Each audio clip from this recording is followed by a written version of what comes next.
Bon, mais quelle est votre analyse un petit peu de ce match contre Chambéry, un concurrent direct au maintien? Bon, bien, globalement, on s'en tire bien. On fait un match nul, malgré tout. Quand je dis malgré tout, parce que on a 2 expulsions en cours de match. On termine le match à 9 contre 11 à 20 minutes de la fin, et c'était très très dur. Donc on fait match nul et c'est pas mal, mais je dirais que malheureusement la prestation de l'arbitre nous a un peu enfoncé, mais ça arrive, un arbitre c'est un homme comme un autre et puis des fois il est pas bon, hein. Comme je disais l'autre jour, l'arbitre de France-Espagne qui a pas été bon, hein, voilà, ça arrive. Mais bon, ben ça va être dur pour la fin de saison parce que avec 2 expulsés plus on a un joueur, le capitaine, qui est aussi suspendu pour 5 matchs, eh bien ça va être difficile. La semaine prochaine on reçoit le Clermont Foot dans un match au sommet encore, et enfin au sommet, je dirais, localement, ça va être difficile. Voilà ce qu'on peut dire.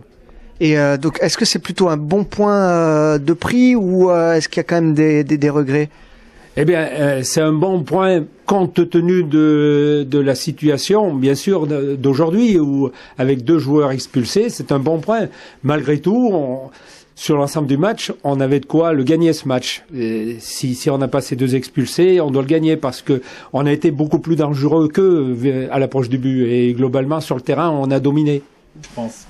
Par rapport à nos valeurs, il va falloir être tous solidaires. Il va falloir que tous les joueurs se sentent concernés, aussi bien de l'équipe 1 que de l'équipe 2, parce que en fait, avec le nombre d'expulsés, si on a des blessés, il va falloir que tout le monde se sente concerné, je le répète, et il va falloir une grosse solidarité, parce que tous les matchs qui arrivent vont être des matchs tous difficiles, des matchs couperés, on va dire. On va rencontrer encore des adversaires directs pour le maintien. Ce soir, c'était un adversaire direct, Chambéry.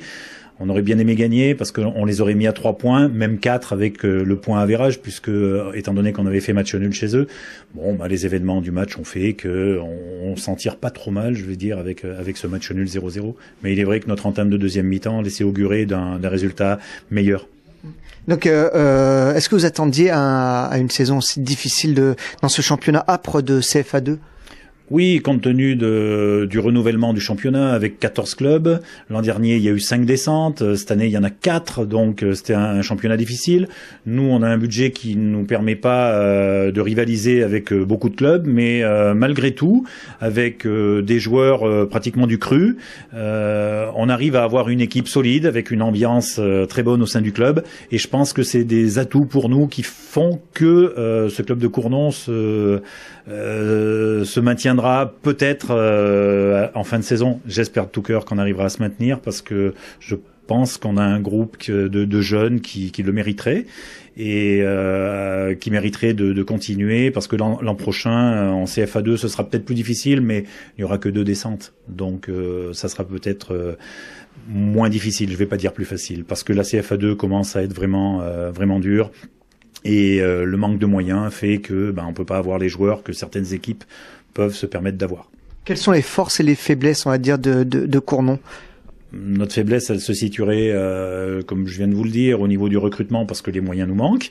Et notre force, je pense que c'est une bonne ambiance, un entraîneur qui connaît le club, qui a 10 ans passé au club, qui connaît ce championnat de CFA2 et qui sait faire progresser les jeunes.